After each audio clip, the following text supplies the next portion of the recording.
গাজরের পিঠা, দেখতে একদম কমলা লেবুর মতো। আসসালামু আলাইকুম সবাইকে, রমাদানের অনেক অনেক শুভেচ্ছা আপনাদের সবাইকে। আজকে আমি বানালাম গাজর দিয়ে মজাদার কমলা লেবু পিঠা। খুব বেশি উপকরণ লাগবে না, শুধু চাউলের গুঁড়া আর গাজরটা একটু ব্লেন্ড করে নিয়ে তারপরে চাউলের গুঁড়া দিয়ে সেদ্ধ করে নিতে হবে, যেভাবে আমরা আটা মাখাই। পরে একটা কড়াইয়ে আলাদা করে নারকেলের পুরটা বানিয়ে নিতে হবে।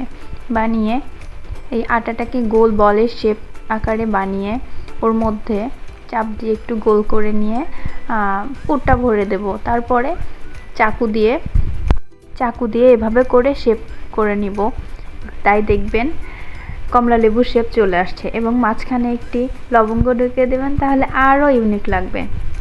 এভাবে করে আমি সবগুলাকেই বানিয়ে নেব। দেখুন কত সুন্দর দেখাচ্ছে।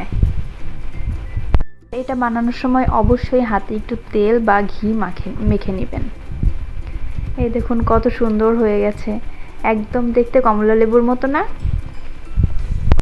এই তো হয়ে গেছে। এরপরে এটাকে আমি রাইস কুকারের ভিতরে পানি গরম দিয়েছিলাম আগেই।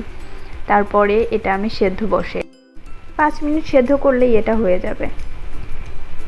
এই দেখুন কত সুন্দর হয়ে গেছে। এবার আমি পরিবেশন করব। একটু সুন্দর মতো সেদ্ধ হওয়ার সাথে সাথে যখন গরম গরম আপনি খাবেন, এত মজা লাগবে। আমার চ্যানেলটি সাবস্ক্রাইব করবেন, লাইক করবেন, কমেন্ট করবেন। এই দেখুন আমি আপনাদের ভেঙে দেখাচ্ছি কেমন হয়েছে। খুব সুন্দর হয়েছে, তাই না?